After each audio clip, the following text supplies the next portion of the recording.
talk about what to do after you've made that connection. You've made that connection in person. Maybe you've taken that person out for coffee, which is actually my favorite networking tip, is to take someone out to coffee. Just invite them out and just a 20-minute coffee. It won't be much work. It's easy to organize.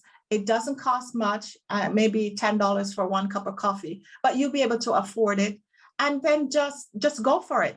20 minutes will go by really quickly. So here are some things you can do before the meeting. I think Aaron touched on this doing your research. You're wondering, why do I have mobile number? Because so many times you don't have internet connection, or internet connection gets dropped. You're at the location waiting for the person so you can text them. I've been in that situation. It is not really nice. So please get their contact numbers as well. Formulate or write down some questions that you would like to ask that person ahead of time, so that if there's a little bit of nerves or a little bit of anxiety before you get there, you can start off strong. Start off strong with some really great questions.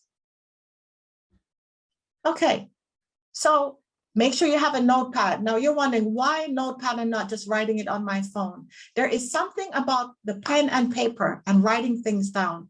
Also, you do not want to give the impression to the person that you're meeting that you're potentially doing something else on the phone. So I suggest notepad and a pen. I mentioned questions. Make sure you have the money to pay the coffee.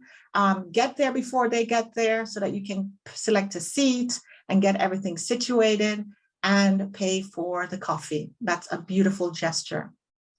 Have your business card or whatever contact details you have. If you're looking for a job, have your resume handy as well, should they ask for that. So how do you stay in touch afterwards? Of course, we've talked about LinkedIn as a part of the social media platform, but please drop an email right after. I normally do it within minutes, 20 minutes or so after I get back.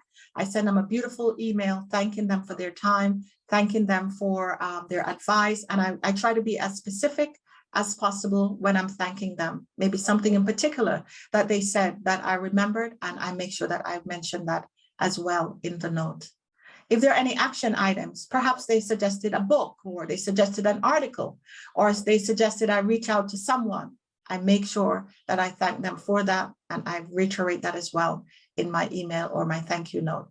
And then, of course, connect, link with them on LinkedIn. So if you want to go fast, you go alone. I'm not a fan of that. I'm a twin, so I came up with someone else, so I'm not a fan of going it alone. But if you want to go far, go together. And that's what networking is like. Everyone needs a network. Everyone needs a community. If you've made it this far in your career on your own, it's more fun to do it together with others.